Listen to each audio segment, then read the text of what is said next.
Hi guys, my name is Carrie Lopez and I do Lab Mama, and these are going to be some short micro videos specifically to differentiating them. I just finished one on staph, so you can check that out, and this one's going to be on Streptococcus and Enterococcus species. I'm going to start with a chart to help differentiate them.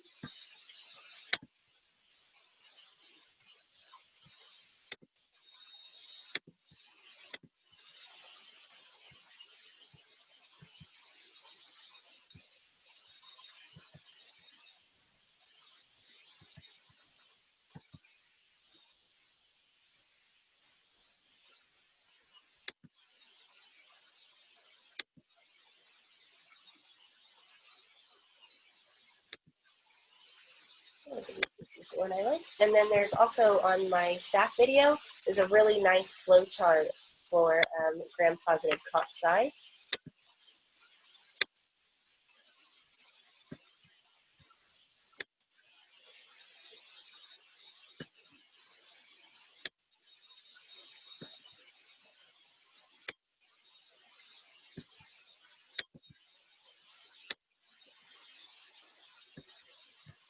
So you can see here, it'll start with gram-positive cocci, and then you can do catalase positive or negative.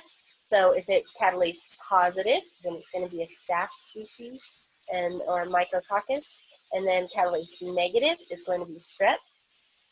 And then from there, you can go into hemolysis, and then bioesculin for your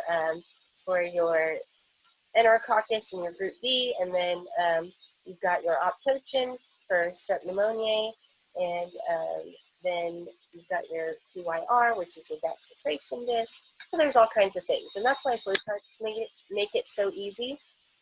Is they kind of just help you get it all in order in an easy way. Follow it. So Streptococcus.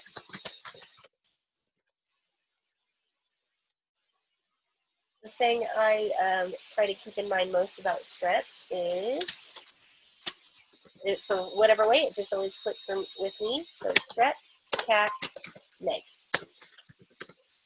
And so I can always remember grapes of staph and then strep, cat, neg. And by doing the strep, cat, neg, I would also remember that they are gram-positive cocci in chains.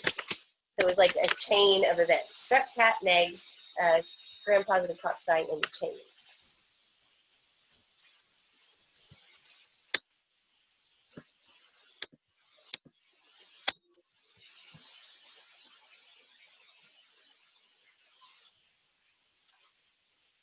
So remember, your staph is catalase positive, and so your strep is going to be your catalase negative gram-positive cocci. They're going to be in either gram-positive cocci, and they will be in chains or pairs.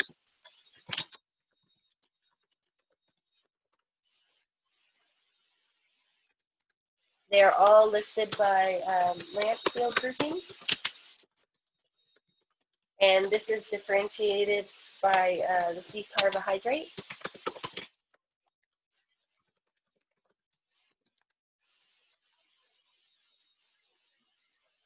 And so we'll start with group A strep. Group A strep. And this, you can either see it as GAS, or its specific species is going to be Strep pyogenes. So it's important to know not only that group A, about group A strep, but that group A strep is Strep pyogenes. And then we'll go through group B and B as well.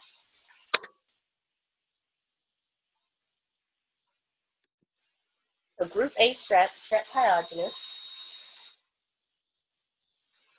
Its virulence is associated with an M protein,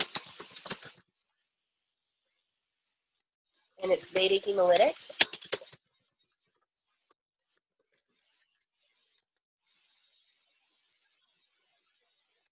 And then I took a nice little quote out of the Bottom Line Approach book, and it says it's for strep pyogenes. It says, see what I do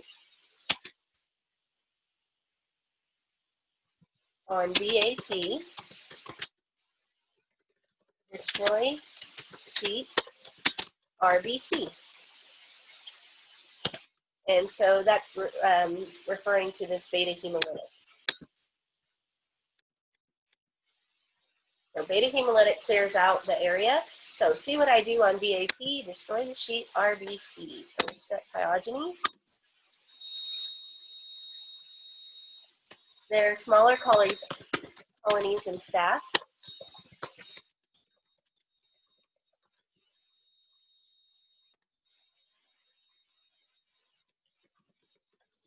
So and then it's got streptolysin O that causes the hemolysis on SBA anaerobic plates.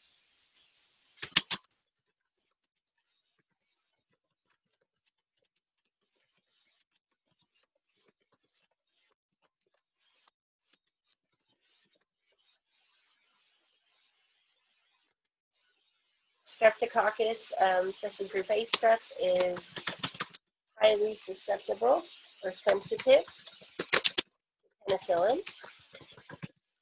And if you haven't caught on by the last video or this one, penicillin is going to be your generally gram-positive antibiotic.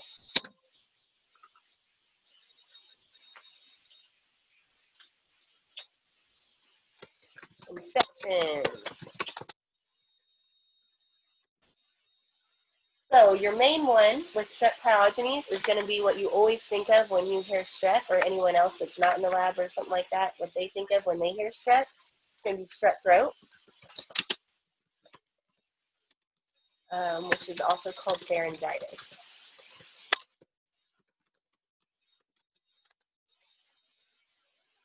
Then you can have impetigo, which is a skin disease. Erysipelas, and that is also a skin disease, and it's found mostly in the elderly. Then we've got necrotizing fasciitis,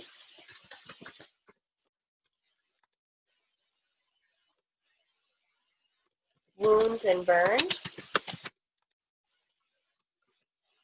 And then a big one too is rheumatic fever. And this will show 1 month post-infection.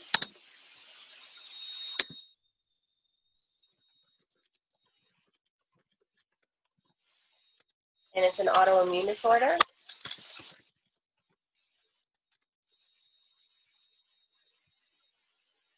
So that one's rheumatic fever. And then the other one that's really commonly talked about is scarlet fever.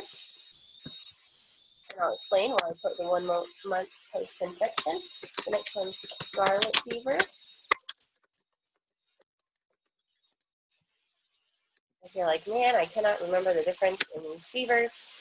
Scarlet fever will show up, it's also caused by exotoxins. And shows up 1 to 2 days after infection, or is caused by exotoxins. It shows up 1 to 2 days after post-infection. So rheumatic fever versus scarlet fever. Rheumatic fever generally takes about a month to present, whereas scarlet fever will present within 1 to 2 days after an infection.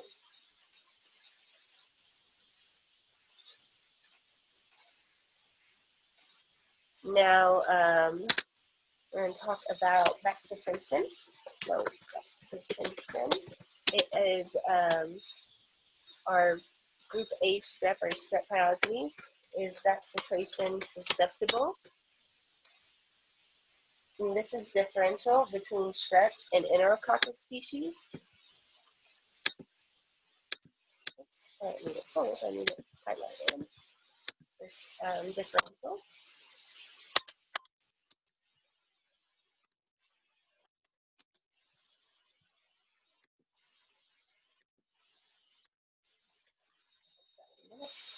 And then I took another quote out of the Bottom Line Approach book, which is just an amazing tool to help learn broad amounts of information. Bacitracin is my sign, zone of inhibition every time. Bacitracin is my sign, zone of inhibition every time.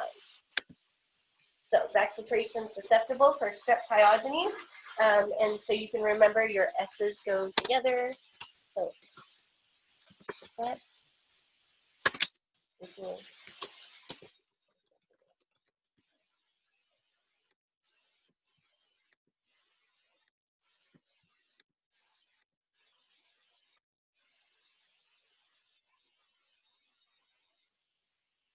Whereas your Enterococcus species will be bacitracin resistant.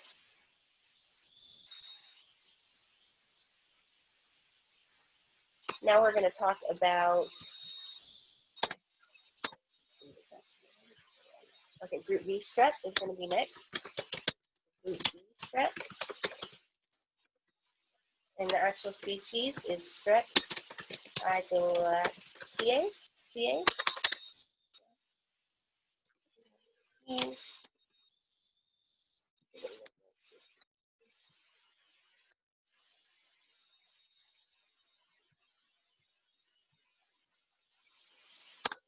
That puts it on the next page. We'll start on the next page.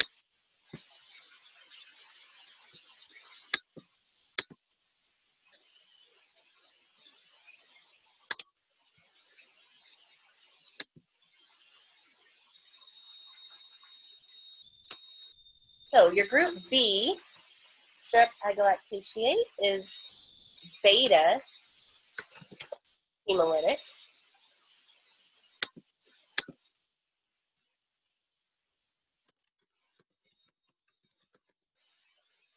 So group B is beta hemolytic.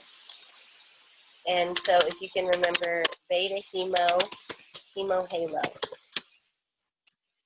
So beta halo. And that Igalactiae to me also sounds like kind of heavenly. So like an angel, you know, some crazy name for an angel. So beta hemo halo, and it's kind of like the angel name. Or galactic, you know, so out of this world, I remember angels. And then it's going to have a narrow zone.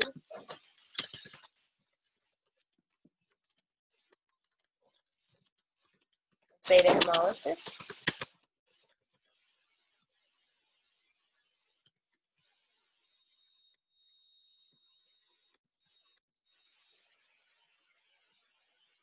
And then your B's can keep on rolling. So you got beta hemolytic for group B strep. And then your B is also going to be for baby. And signifying that this is something that you have to check pregnant moms for. And this is like really soon before they give birth. So usually once they go to the hospital, give birth is when they get checked. So within like, what, 36 to 40 weeks or so, 37 to 40. Because group B strep is a big cause of neonatal sepsis and meningitis. And then for your last B, you can remember culture below, referring to the vaginal area, vaginal swab, because it is also a common cause of UTIs.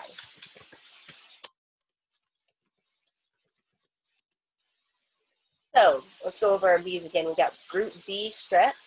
So you got beta hemolytic. We got B for baby, because it can cause neonatal sepsis and meningitis. And then we also want to culture below in reference to the vaginal area for UTIs, and then again for pregnant mothers.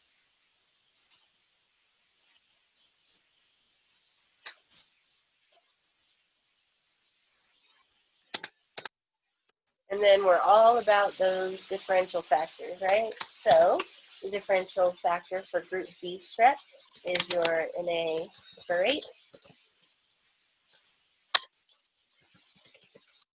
and it is positive. Highlight that one, or yes, highlight that one. It is also camp positive.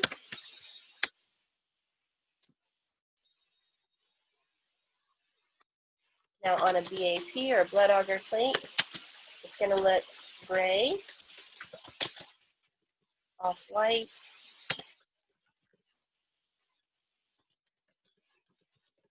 circular, and mucoid colonies.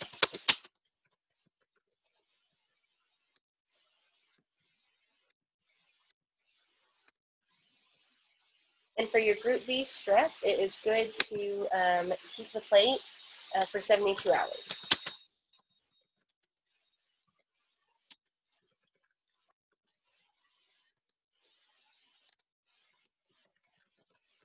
We talked about virulence a little bit for group B strep or Strep Pneumo. Your virulence is a capsule, kind of like your B, kind of looks like two little capsules. And sialic acid are found to be some important factors to its virulence capabilities.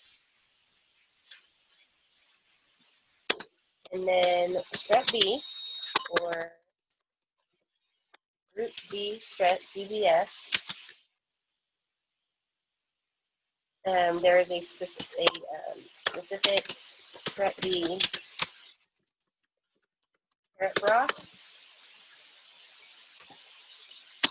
that with Group B Strep will be an orange color for positive.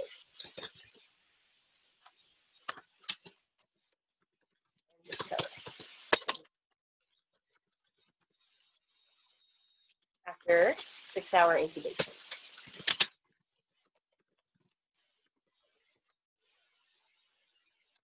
So I'm going to put in some pictures for y'all of the different kinds of strep as far as group A and B.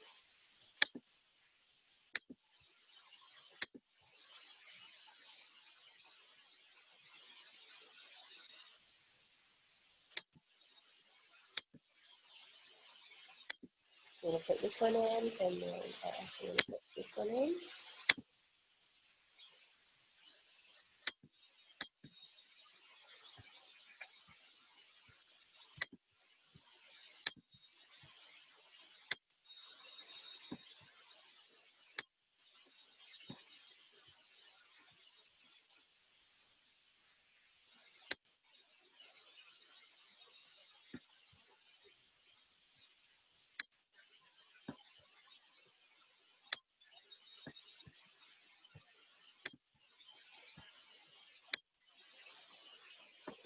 So we've got the flow chart.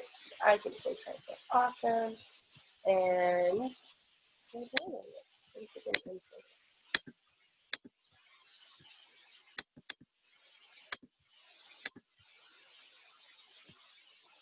okay, these are going to be some differentials between the Streptococcus pneumoniae, Streptococcus pyogenes, and Streptococcus agalactiaceae. So we've got Group A, Group B, and Strep Pneumo.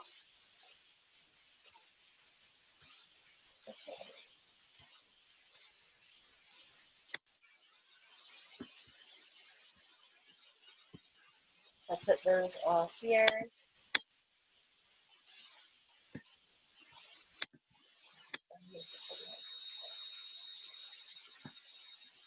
So this is the differential between Group B strep and Group A strep.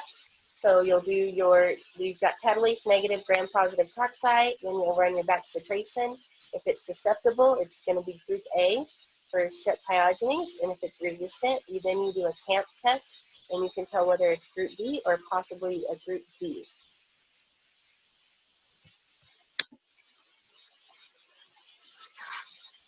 We'll talk about Group B, and I think I was reading that recently they have found that Group B, Strep bovis is part of Group D, was found to be the same species as another one that was already found. So if you hear about this one might, Strep bovis not being correct anymore. That's something that I've seen recently.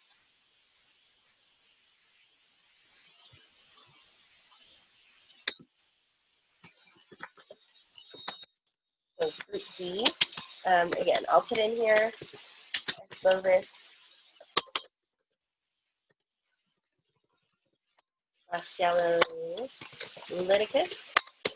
However, keep in mind that, again, this could have changed it outside.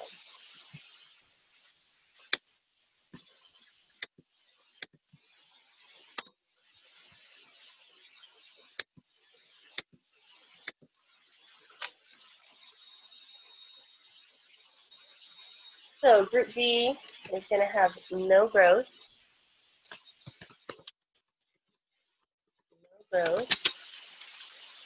and 6.5%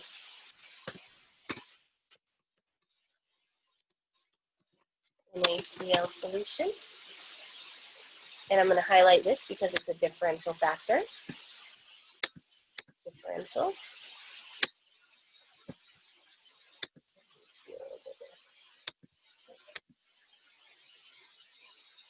So no growth and 6.5% solution. And then it will be bile esculin positive. And then this bile esculin, it's called BEM, so bile esculin medium. And group D is positive, and then your Enterococcus is positive.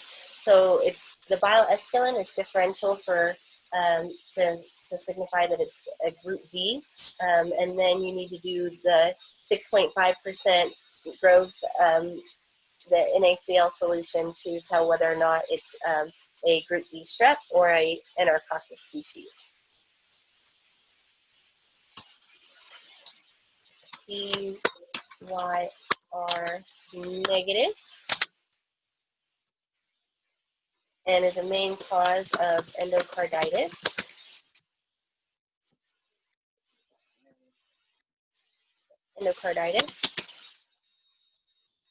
Colorectal cancer, UTIs, and pyogenic infections. Infections that create pus. So that's group D as far as like strep goes, and then this one's going to be group D Enterococcus.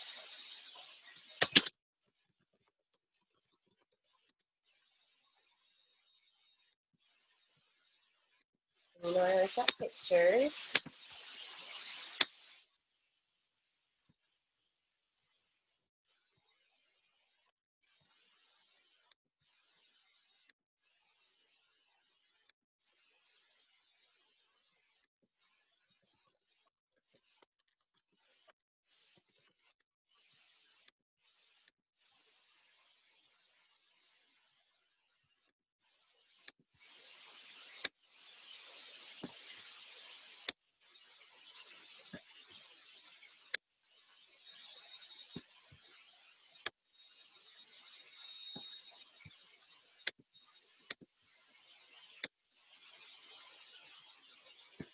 So here's our strep bovis.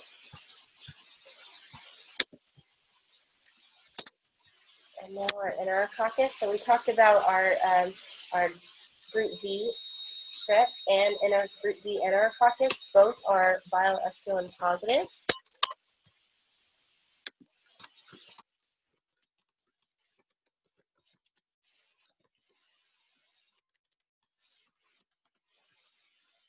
Which is differential compared to other Streptococcus species. However, to tell the difference between a group D strep and a group D non-strep, which would be like an Enterococcus, is growth in 6.5% NaCl solution. So, again, group D strep is going to have no growth, and then your group D Enterococcus, since it's not a strep, will grow in the solution. Also, Enterococcus as a species whole is a very can live in harsh conditions or extreme conditions very well. Some examples are E. facialis and Enterococcus faecium.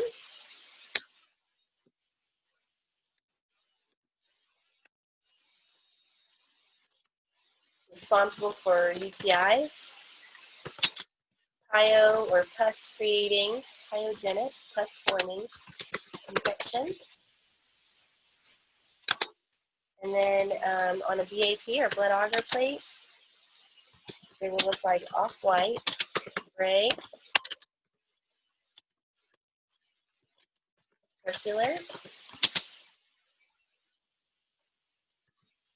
medium-sized colonies. And then this one's going to be QIR positive. So group B Strep, QIR negative, group D Enterococcus, QIR positive.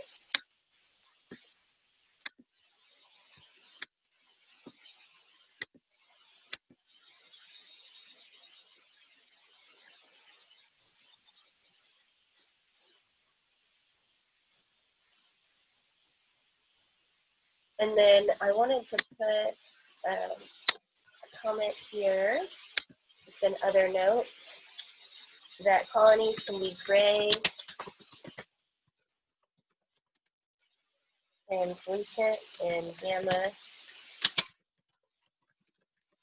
hemolytic on some plates.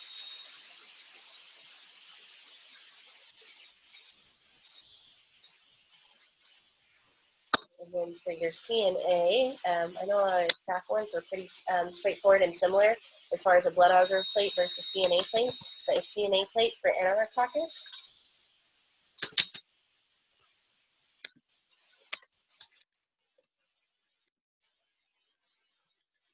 We're going to show white, medium colonies that are possibly mucoid.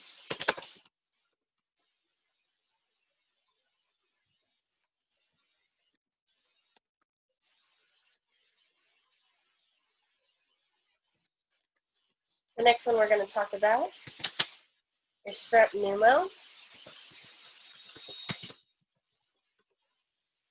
And it is also called pneumococcus.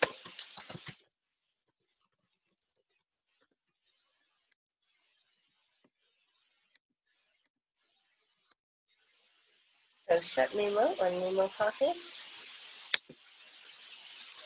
is an alpha hemolytic.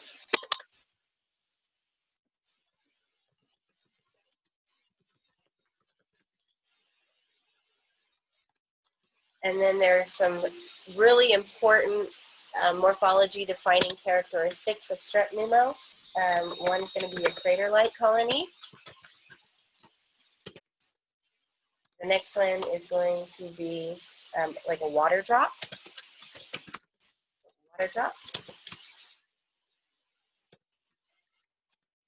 And then the third that you will hear that are really important to remember is a raised coin, or a coin raised rim.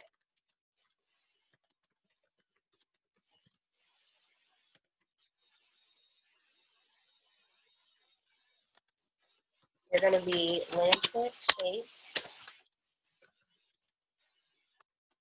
diplococci.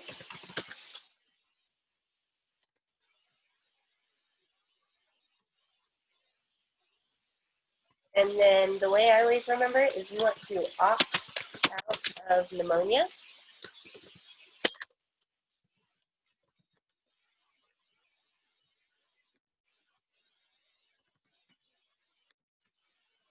And what I'm referring to there is your optochingent disc,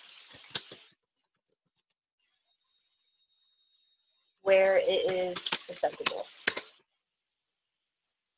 Opt out of pneumonia, it's optogen susceptible.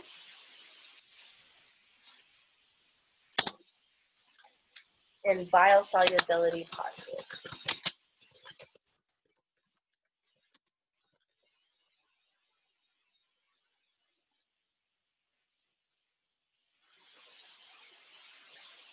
And so this optogen susceptibility, your other strands like Strep viridans is going to be optogen resistant.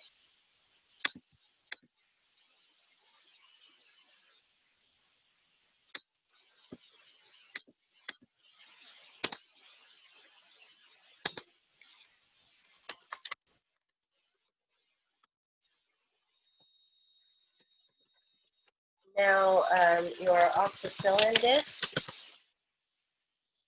can determine penicillin sensitivity. So here it's increasingly more resistant to penicillin. So hopefully we'll figure out something over the years because we're about to make everything resistant, or at least some level of more resistant than it was previously.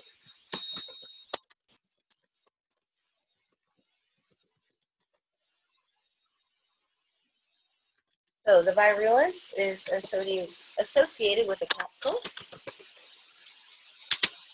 and they have found, or studies have shown, or associated a connection between no capsule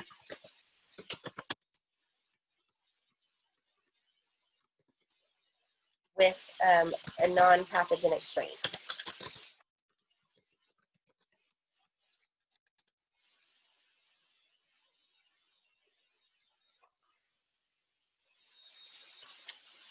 Common clinical infections.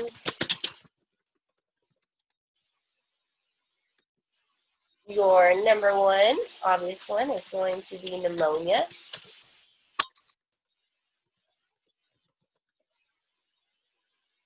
Definitely in elderly, and this is also often associated with rusty sputum.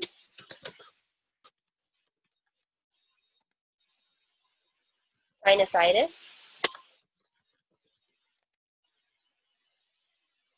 Otitis media. And if you don't know what that is, it's an ear infection. And Strep Pneumo is your most common cause of recurrent ear infections in children under 3 years old. Then you've also got bacteremia and meningitis.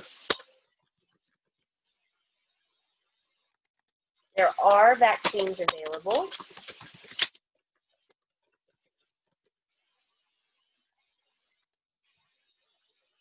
For children, that vaccine is PCV13. And in adults, and a PPSV 23.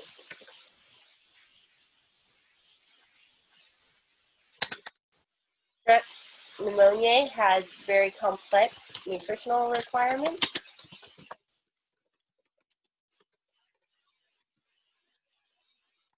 And actually has to be subcultured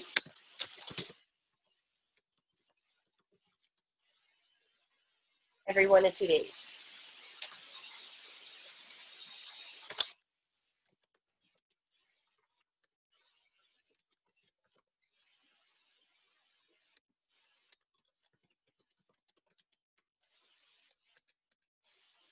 It must be subcultured every 1 to 2 days for Strep Pneumo.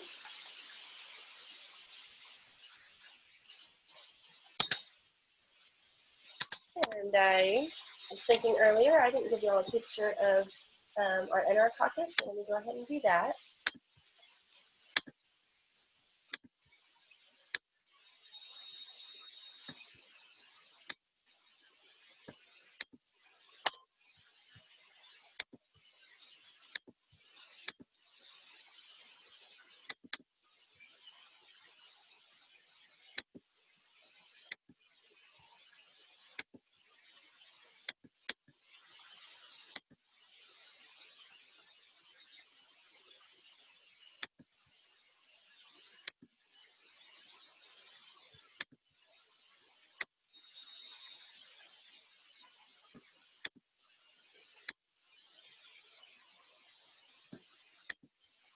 You can tell they look similar.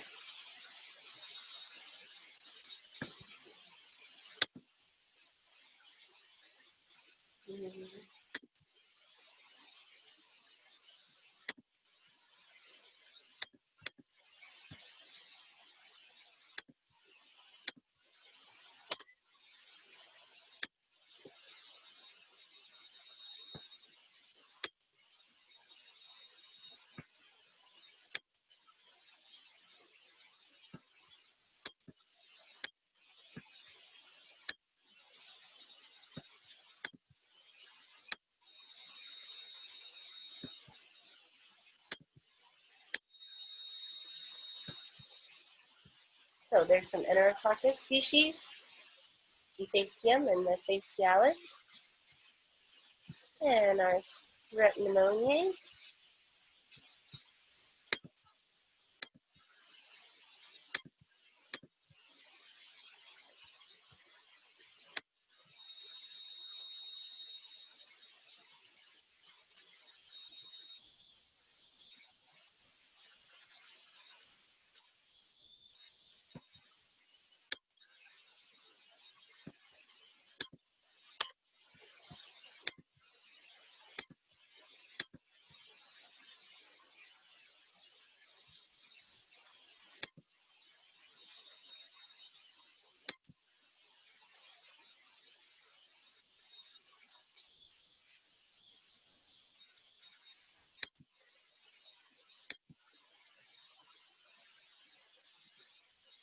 So we got Strep Pneumo. Here we go. Strep Pneumonia.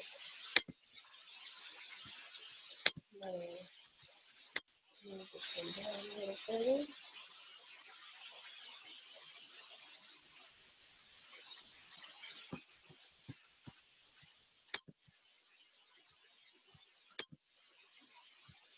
And look at these here. We've got your alpha hemolytic, has that greenish tinge to it. Oops. Alpha hemolysis, oxygen susceptible. You want to opt out of pneumonia, and so it's susceptible. And then you've got your crater-like colonies, or water drop is these ones right here, and then the raised coin with the rim.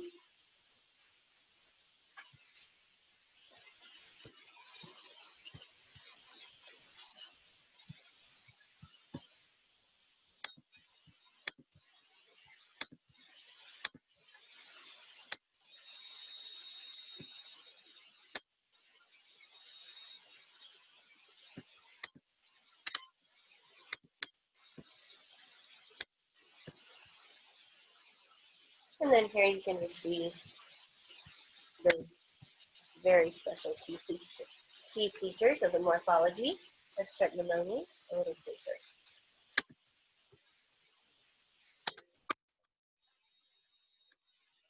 Next strep we're going to talk about is going to be Virulence strep.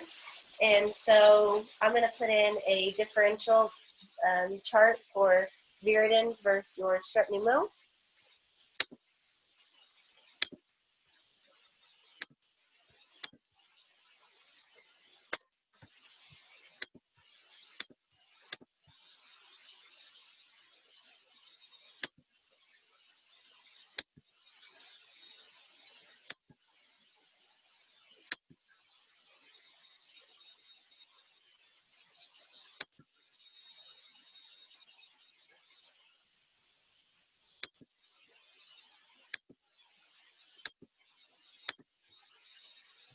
Okay, so I'm going to save this one for afterward. But here is, you can see the difference. Here's these mucoid or crater-like colonies for Strep Pneumo, and then your Virulence strep is going to be these like pinpoint white colonies, much smaller.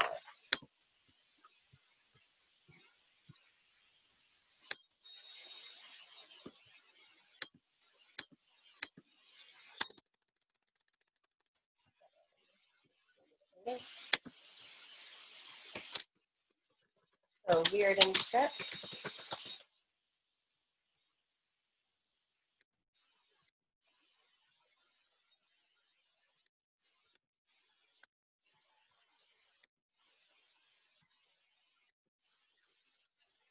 Can be usually non-pathogenic.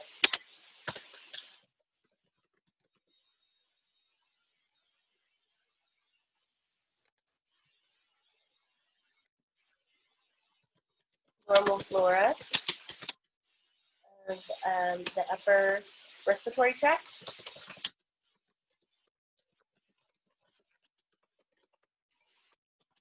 Also normal flora of the GI tract and female genital tract.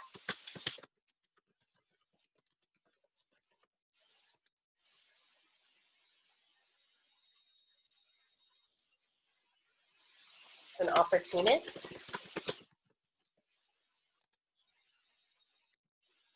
And can cause bacteremias, abscesses, and oral infections like gingivitis.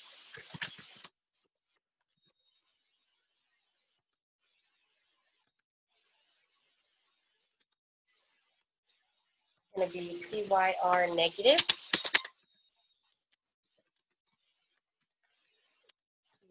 PYR negative, LAP positive,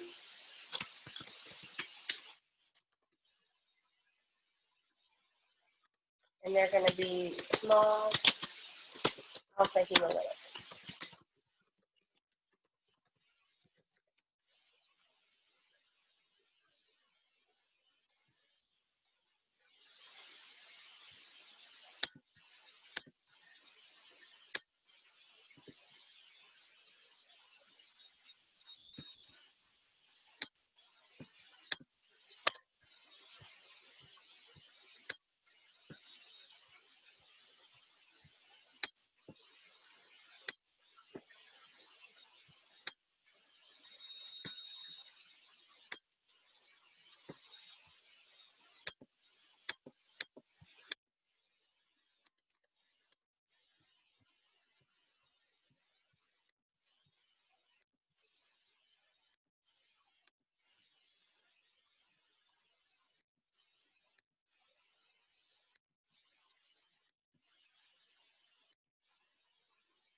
Here's a Virulence strep.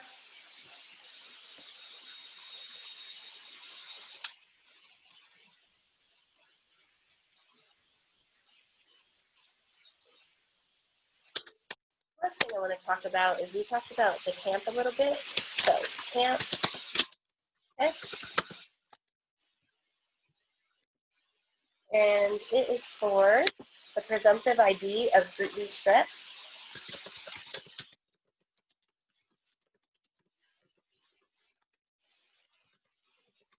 Uses beta lysine.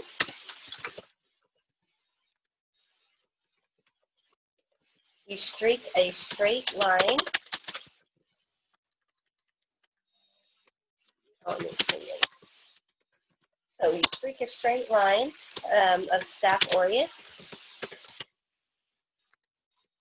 and then an unknown strep species.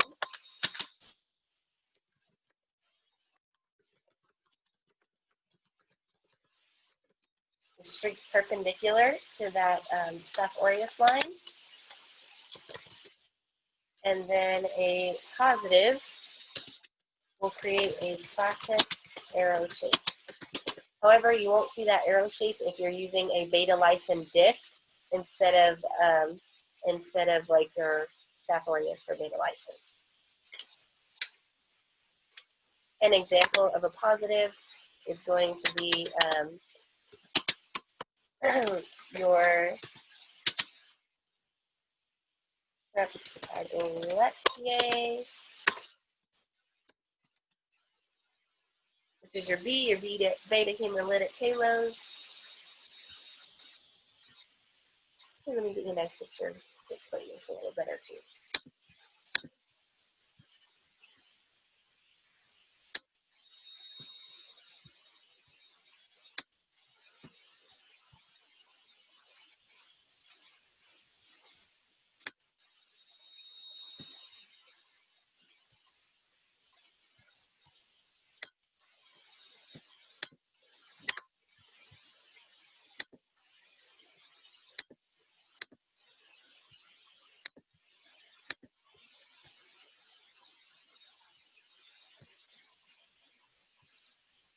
So you can see here, it's a CAMP test. Positive is Strep agalactiae, or agalactiae, which causes this arrow-shaped head here. Or a negative would be like Strep pyo or pyogenes, where there is no arrowhead. And that is all for Strep today. I hope you check out my video on Staph, Lab Mama, and any other ones that are coming up for micro. Thank you. Bye.